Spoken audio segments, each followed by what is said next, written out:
Assalamualaikum warahmatullahi wabarakatuh. Alhamdulillah rabbil alamin. Allahumma sholli ala Muhammad wa ala ali Muhammad. Pemirsa Khilafah News dimanapun Anda berada, salam jumpa kembali bersama dengan saya Aziz Rahman di program Kabar Petang edisi Kamis 4 Agustus 2022. Insya Allah beberapa menit ke depan kami akan menemani Anda mencermati dan menelaah berita paling menarik dan paling populer hari ini bersama narasumber yang kompeten di bidangnya dan tentunya dari sudut pandang Islam. Baiklah pemirsa, inilah Kabar Petang selengkapnya.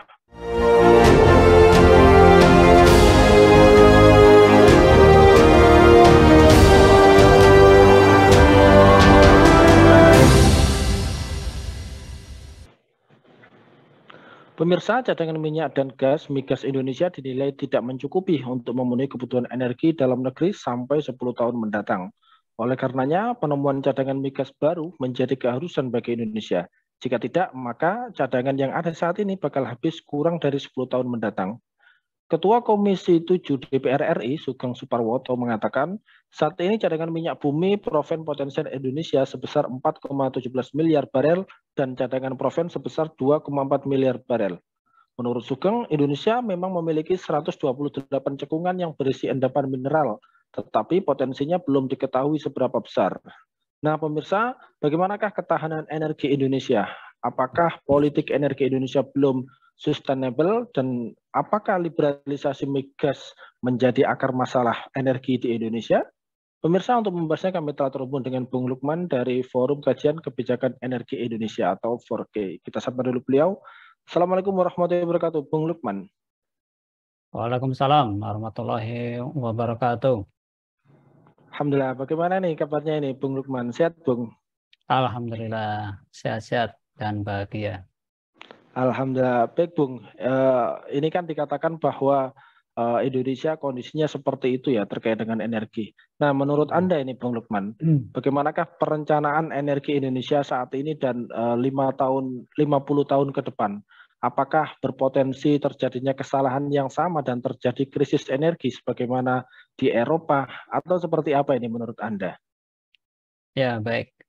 Jadi negara kita ini sebenarnya sudah net importer ya untuk bahan bakar minyak bumi. Yang dulu sempat gabung dengan OPEC ya. Namun sekarang sudah ternyata keluar dari OPEC karena faktanya memang kita selama ini adalah net importer. Jadi memang pengimpor bahan bakar minyak. Kebutuhan di dalam negeri kita itu sekitar hampir 1 juta barel per hari. Namun kapasitas produksi minyak mentah kita yang di bor itu ya, di sumur-sumur minyak bumi kita itu kapasitasnya sekitar 750 sampai 800 ribu barel per hari. Nah, jadi ada kekurangan sekitar 200 barel. 200.000 barel. Nah, ini kemudian solusinya ya mau tidak mau harus diimpor. Nah, impor dari berbagai negara untuk memenuhi kebutuhan tersebut. Memang secara proven, tadi sampai oleh Pak dari DPR, itu cadangan kita kemungkinan besar 10 tahun itu akan habis. Dan itu tentu akan mengubah strategi untuk memenuhi kebutuhan energi di dalam negeri khususnya. Makanya kalau kita perhatikan mulai sekarang ini pemerintah mulai gencar untuk memasyarakatkan penggunaan energi listrik ya sebagai pengganti energi pada umumnya, khususnya bagi kendaraan bermotor. Seperti kita ketahui di ESDM sendiri, Kementerian SDM mencanangkan bahwa 2040 semua bahan bakar itu ya untuk kendaraan bermotor rencananya sudah harus dikonversi ke listrik dan totalnya 2060 harus full semuanya berganti menjadi kendaraan listrik. Nah, inilah yang kemudian menjadi problema ya di masyarakat kita, bagaimana informasi terkait keberadaan BBM ini yang tentu menjadi faktor penting sekarang ini di baik industri, di masyarakat pada umumnya sebagai alat transportasi, sebagai penggerak industri yang kemudian kalau tanpa perencanaan dengan baik ya, yang seperti sampaikan tadi ya pasti akan terjadi semacam kekacauan ya, di dalam masyarakat tentunya. Nah, inilah yang harusnya diantisipasi oleh pemerintah sejak dini ya, bagaimana kendala-kendala tersebut bisa diatasi. Pertamina sendiri selaku BUMN yang memonopoli dalam artian ini ya, mengelola minyak bumi itu sekarang mungkin hampir setelah kita ketahui banyak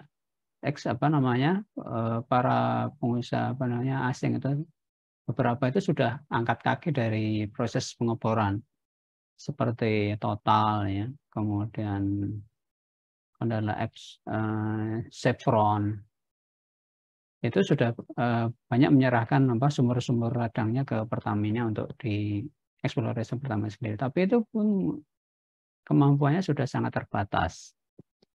Nah, sedang sampaikan tadi bahwa sisa banyak deposit minyak bumi kita itu yang tersisa yang tadi hampir berapa miliar itu banyak terdapat di cekungan laut dalam dan itu tentu eksplorasinya butuh biaya yang sangat besar. Demikian Bang Aziz. Ya baik, jika memang kondisi energi kita seperti itu, nah ini menurut Anda sendiri, apakah politik energi Indonesia ini belum sustainable begitu? Ya, kalau kita kembali ke istilah sustainable ya, artinya sustainable itu kan pada bahasa Indonesia kan berkelanjutan, ya berkelanjutan, artinya tidak ada putusnya, ya terus menerus kan begitu ya. Dan ya memang kita katakan seperti tadi bahwa kita itu masih kalau untuk BBM masih sangat tergantung untuk memenuhi kebutuhan tadi yaitu masih sebagian impor. Nah ini yang menjadi kendala yang akhirnya menjadi alasan pemerintah ya yang mengatakan bahwa ini menjadi beban APBN karena menyebabkan subsidinya itu semakin besar. Kalau logikanya kalau kita semakin banyak mengimpor BBM kan berarti banyak BBM dikeluarkan untuk membeli impor bahan bakar tersebut. Nah inilah yang kemudian dikatakan oleh pemerintah membebani ya dalam konteks membebani bagi pemerintah. Dan padahal di dalam kita ketahui sebenarnya ya tugas pemerintah itu sebenarnya kan melayani ya, tapi dalam tanda kutip ini seolah-olah ini seperti beban gitu bagi pemerintah. Nah ini sebenarnya paradigma yang menurut saya ya salah gitu ya. Dan kalau kita ketahui sendiri APBN itu juga sebenarnya kalau selama ini kan juga sumbernya kan juga dari pajak ya. Pajak dari hampir dikatakan 60-80%, di atas 50% lah APBN kita itu. Nah sisanya baru dari komoditi ekspor, misalnya dari batu bara, dari kelapa sawit, ekspor CPO, kemudian bahan tambang. Ya itu yang sebenarnya. Tapi paradigmanya sekarang itu pemerintah itu seolah-olah subsidi itu seperti beban. Nah ini sebenarnya menurut saya ya tidak tepat. Jadi kalau dikatakan sustainable ya memang kita belum ya. Dalam artian ini masih belum. Permasalahannya itu tadi karena memang kalau kita terus mengandalkan BBM ya bahan bakar minyak bumi ya memang dari sisi kemampuan sumur-sumur kita untuk dieksplorasi itu ya sampai hari ini hanya sekitar 700-800 ribu barel. Mentok gitu istilahnya ya. Kalau mau meningkatkan lagi, ya mau tidak mau harus mencari sumur-sumur baru. Nah, sedang sumur-sumur baru itu pun kondisinya sekarang berada di geografis yang sangat sulit. Ya, artinya seperti sampaikan tadi, di sebagian besar cadangan kita minyak kita itu di cekungan laut dalam. Dan itu tentu butuh teknologi yang lebih advance gitu ya, butuh modal yang besar, dan itu tentu butuh waktu juga untuk bagaimana mengeksplorasinya. Nah, maka ya dikatakan kalau sustain ya, kalau sekarang ya masih tanda tanya, gitu, Bang Aziz. Ya, baik Bung. Tadi Anda sedikit menyinggung ya bagaimana cadangan kita di laut dalam yang cukup sulit begitu ya, butuh teknologi tinggi. Tetapi kemudian juga kita melihat di pemberitaan, pemerintah juga mengkampanyekan ya penggunaan energi alternatif ya, seperti motor listrik, mobil listrik, dan lain sebagainya. Nah, Anda melihatnya ini seperti apa ini, Bung Lukman? Apakah Indonesia ini mampu melakukan pengembangan energi terbarukan secara optimal atau seperti apa menurut Anda?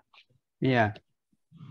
Jadi kalau mau dioptimalkan ya, sebenarnya energi baru terbarukan kita itu kapasitasnya kurang lebih hampir 200 gigawatt. Jadi sebenarnya hampir berapa kali lipat ya? 6 kali lipat dari maksudnya yang dicanangkan oleh Pak Jokowi waktu di awal pemerintahan kemarin, yang targetnya itu 32 gigawatt. Itu untuk PLTU yang rencananya mau dibangun. Tapi faktanya proyek tersebut boleh dikatakan gagal. Karena dari 32 gigawatt itu pun dari energi yang mau dibangun itu paling yang bisa existing tidak sampai 50% hingga tahun ini ya bisa terrealisasi. Nah, kalau kembali lagi ke energi listrik tadi ya, makanya tapi meskipun itu belum terrealisasi, kalau kita lihat sebenarnya sekarang ini kondisinya sudah oversupply. Oversupply itu artinya bahwa energi yang dibangkitkan itu melebihi apa yang dikonsumsi. Kenapa? Karena banyak industri-industri kita itu yang kolaps ya. Selama pandemi kemarin, COVID itu banyak yang kolaps, banyak yang di PHK. Akhirnya banyak pekerja yang di PHK, pabrik-pabrik yang padat karya itu seperti tekstil dan sebagainya itu banyak yang kolaps. Sehingga hampir sebagian supply listrik itu berlimpah di sekarang ini. Nah, bagaimana agar ini bisa bisa diserap? Akhirnya pemerintah tadi ya menggalakkan rencana untuk mengkonversi. Ya, awalnya dulu kalau tidak salah kendaraan, nah kemudian merambah ke peralatan ya, rumah tangga, dapur, alat masak, ya, itu rencananya mau dikonversi semua ke kompor listrik. Jadi sebenarnya, tapi listrik pun sebagian besar kita ketahui, ini sebagian besar juga ya untuk pembangkitnya ya, pembangkitnya sendiri itu hampir sebenarnya 50% itu dikuasai oleh swasta lewat skema APP ya. IPP ya, independen apa namanya, saya lupa ya, partnership kalau salah. Yang itu kemudian mereka ya melalui IPP ini mensuplai listrik ke PLN yang wajib beli dengan harga yang sudah ditentukan. Ya sebenarnya mengapa kita ketahui PLN itu selama ini rugi, yaitu tadi karena dengan supply yang begitu besar tapi konsumennya sedikit, tentu dia akan nombokin terus dalam artian hal ini. Nah, inilah yang kemudian menyebabkan pemerintah kemudian berusaha agar masyarakat itu beralih maunya semuanya aktivitas itu nanti beralih ke energi listrik ini. Nah, tapi kendalanya itu tadi banyak hal yang harus segera diperbaiki. Monggo, Ustaz Aziz. Ya, baik. Kemudian kalau kita melihat kondisi seperti itu ya, baik di migas, terus kemudian di listrik, apakah liberalisasi yang terjadi di negeri kita, terutama di sektor energi, ini menjadi sebuah masalah sehingga seperti sekarang kita ini untuk mengakses listrik mahal, BBM mahal, dan lain sebagainya. Mohon penjelasannya ini. Iya, benar. Jadi memang faktor penguasaan sumber-sumber energi ya, yang dikuasai oleh swasta, mulai liberalisasi ekonomi ini, tentunya sebenarnya yang dirugikan kembali kepada rakyat yang dirugikan ya. PLN itu kelihatannya rugi itu dalam artian catatan mereka, tapi sebenarnya mereka ya untung. Apalagi kemarin dilaporkan laporan PLN itu untung 11 atau 1,7 triliun itu ya. Tapi sebenarnya itu untungnya karena dapat dapat setoran modal dari pemerintah. Ya, jadi itu untungnya itu untung-untungan atau istilahnya ya gitu tadi ya. Bukan ada modal baru masuk begitu ya? Ya, ada modal baru masuk. Ya, sehingga dianggap itu keuntungan bagi PLN. Nah, kalau kita ketahui hampir sebagian besar ya tadi minyak itu ya hampir PLN cuma tidak sampai lah 5%, itu hampir masih dikuasai oleh swasta. PLN juga begitu. PLN itu pembangkitnya itu hampir 50% dimiliki oleh swasta. Nah, bagaimana kemudian swasta ini mendikte tadi mulai harga BBM-nya ya. Karena BBM itu sekarang itu dihargai dengan harga luar negeri, harga global. Di mana kalau kita lihat sebenarnya harga produksinya itu tidak sampai sekitar kemarin itu $7 atau berapa itu ya per barelnya. Sedang harga pasarannya itu hampir $18 per barel. Jadi kan sebenarnya Pertamina itu secara logis kan aslinya untung ya. Tapi karena mereka sebagian besar itu impor, ya otomatis harus mengikuti harga internasional tersebut. Otomatis itu menjadi beban sendiri, ya, karena dikuasainya oleh standar dari internasional. PLN juga begitu, yes. Hampir semua pembangkit itu, jadi diceritakan itu hampir sebagian besar itu disuplai oleh swasta. Ya. Swasta enak saja ya, mereka tinggal store saja ke PLN pasti dibeli ya, karena itu mengikuti kontrak ya. Jadi harus dibeli PLN, maka PLN menjualnya ke masyarakat itu dengan harga itu termasuk murah menurut kata mereka ya. Ya karena murah dapat subsidi tadi dari pemerintah. Tapi padahal sebenarnya harga beli PLN dari swasta itu cukup mahal. Nah, itulah yang kemudian para pengusaha listrik itu ibaratnya pokoknya tinggal duduk mesti untung gitu ibaratnya, karena pembelinya sudah pasti, harganya sudah pasti, seperti itu. Yang tekor ya tetap PLN karena dia yang harus menjualnya tadi ke masyarakat. Maka ada isu dinaikkan, maka sudah ada kenaikan listrik kan untuk para konsumen yang di 3.500 kW misalnya watt ya. 3,5 kW itu sudah kena tarif kenaikan. Sedang untuk yang 900 atau 1,3 kilowatt ya, dan 450 watt masih disubsidi oleh pemerintah. Nah, inilah yang kemudian liberalisasi ini sebenarnya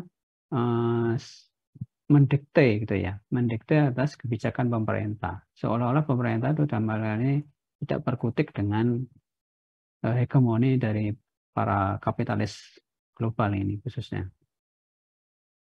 Ya, silakan. Baik. Ya, baik.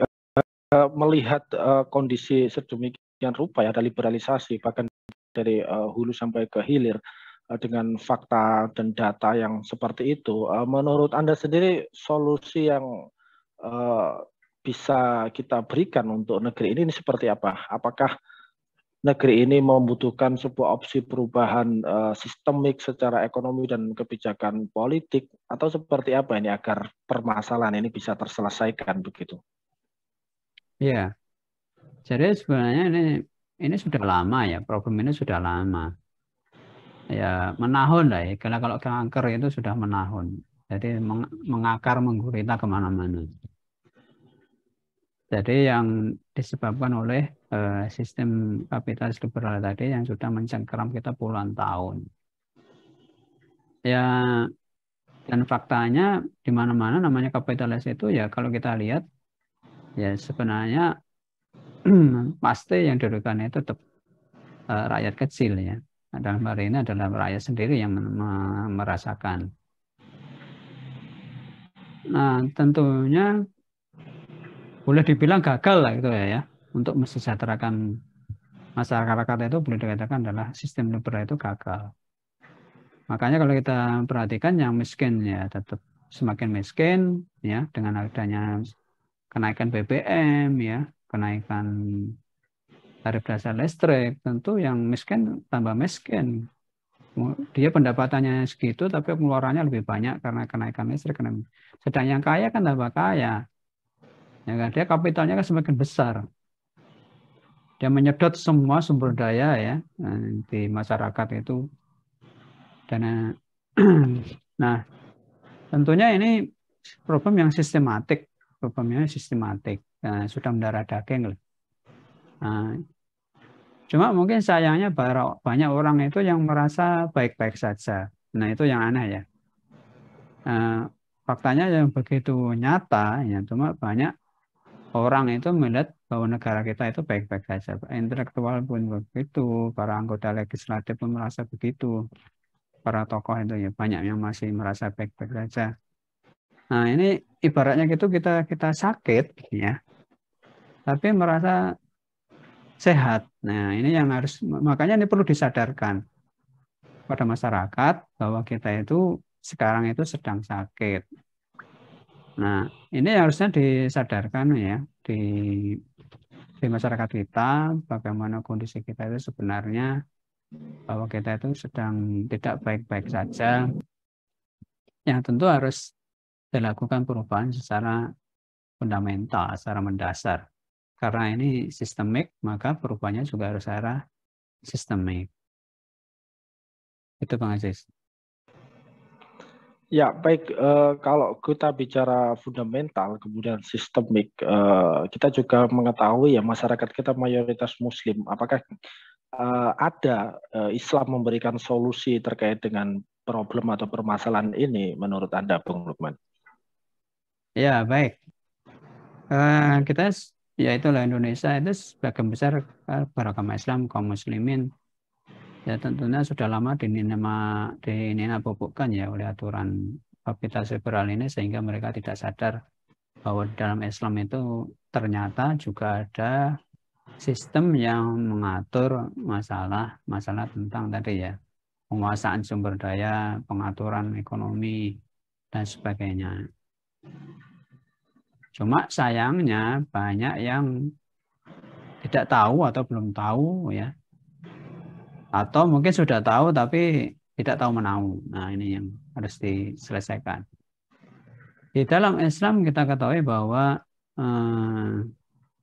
sumber daya minyak, ya, batu bara, pertambangan, ya, kemudian ya sejenisnya itu berkaitan dengan kepemilikan. Nah, itu adalah termasuk kepemilikan umum. Nah, sekarang ini dianggap itu adalah kepemilikan seolah menjadi milik negara sehingga bisa diberikan kepada swasta ya untuk dikelola. Nah, ini yang keliru cara pandangnya. Maka kalau di dalam Islam selama itu adalah kepemilikan umum, maka negara pun haram ya untuk maksudnya memanfaatkannya itu. Diambil manfaatnya itu diserahkan itu adalah haram. Karena ini adalah milik umum, artinya milik umum itu artinya ya setiap warga negara berhak untuk mendapatkan manfaat dari keberadaan sumber daya alam tadi. Nah, disinilah yang harusnya dicerdaskan masyarakat itu terkait fakta tersebut. Sehingga yang selama ini mungkin seolah-olah bahwa sumber daya itu dikuasai oleh negara, ya, kemudian diserahkan semena-mena kepada swasta untuk dikelola dan sebagainya, seolah-olah menjadi milik kelompok tertentu. Ya ini seharusnya kalau kita kembali ke dalam Islam, sebagaimana yang dicontohkan oleh baginda Rasulullah SAW, ya, maka hal itu sebenarnya perbuatan yang haram. Bahkan mengambil keuntungan pun, ya, itu pun tidak dibolehkan. Di dalam hadisnya itu tidak disebutkan jelas, ya, di akhir hadisnya itu mengambil keuntungan saja bahkan tidak boleh kalau itu pemilikan umum. Nah, tentunya bagaimana cara mengelolanya, ya tentu negara yang bersifat di dalam Islam dia hanya mengelola saja, ya, mengelola saja. Sedang manfaatnya diberikan sebesar-besarnya kepada masyarakat, ya, keuntungannya, manfaatnya itu dimiliki kepada masyarakat. Bagaimana mengelolanya? Ya tentu nanti pasti ada semacam BUMN seperti itu, ya. Yang mungkin sekarang contohnya mungkin kalau sekarang ada Pertamina, tapi memang fokusnya memang untuk melayani kebutuhan masyarakat, bukan ansih mengambil keuntungan seperti sekarang, ya. Nah, ini kan berbeda cara pandangnya. Bagaimana kalau di dalam Islam itu negara itu bersifat melayani, ya, memenuhi kebutuhan masyarakat. Kalau di dalam kapitalis kan dia hanya sekedar wasit, ya, sekedar fasilitator yang tidak bertanggung jawab terhadap pemenuhan kebutuhan mendasar dari rakyat. Nah, inilah yang dua prinsip pandang yang bertolak belakang antara kapitalis dan sistem Islam. Demikian Bang Aziz. Ya baik, Masya Allah, ini penjelasan yang luar biasa ini. Terima kasih Bung Lukman, syukran wa jaikum wa khairan kasiron. Terima kasih telah hadir di Kabar Petang pada edisi kali ini. Insya Allah nanti kita ketemu lagi di lain waktu dan juga lain kesempatan. Assalamualaikum warahmatullahi wabarakatuh, Bung Lukman Nur Rahim. Waalaikumsalam warahmatullahi wabarakatuh. Baik pemirsa, demikianlah Kabar Petang pada edisi kali ini. Semoga Anda mendapatkan banyak manfaat dari acara kami. Jangan lupa saksikan kami besok di jam dan channel yang sama. Dan jangan lupa juga like, comment, share, subscribe, serta klik tekan tombol loncengnya agar tidak ketinggalan update terbaru dari Khilafah News. Karena hanya disinilah Anda akan mendapatkan informasi aktual, terpopuler, dan tentunya dari sudut pandang Islam. Akhirnya saya Aziz Rahman beserta seluruh kru yang bertugas undur diri. Wassalamualaikum warahmatullahi wabarakatuh.